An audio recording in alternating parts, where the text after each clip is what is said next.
An entrepreneurial mindset is one of those beautiful things that can be adapted or applied in any way that makes sense to an individual. It's really up to you what's going to make the most sense for your environment. It can be applied to building for profits or nonprofits. It can be used in corporate environments or startups. It can be used with products, services, processes, social movements, anything that you'd like to apply entrepreneurial thinking to. And it involves a process.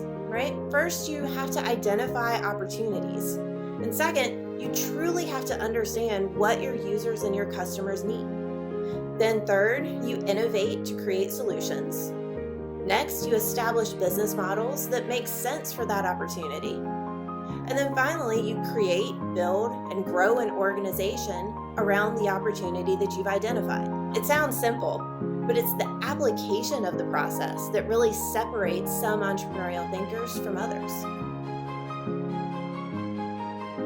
So an entrepreneurial mindset is important because it changes the way that you perceive the world around you. You start to see the world as a creator instead of only through the eyes of a consumer. It helps you see the world in terms of opportunities and value creation. And it really teaches you to be a lifelong student of the world, because you never know what exciting new opportunity you might identify along the way.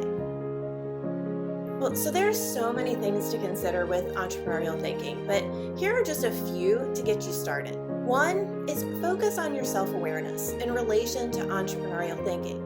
So what strengths and weaknesses do you have, and how could that potentially impact your venture? What type of leader are you, and how might that help or hurt your venture? Next is to make sure that you do your research, really understand your customer, your industry, the problem that you're trying to solve before you start trying to create a solution. This research process will help you pivot and adjust before you spend a lot of time and effort and possibly money on a solution that no one wants.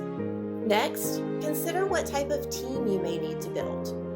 You want a diverse team, so you want people with different communication styles, different approaches to problem solving, or different styles of creative thinking. Your team as a whole should be stronger than any one individual on that team is by themselves. And last but certainly not least, be willing to admit that you don't have all the answers and use your resources to help you.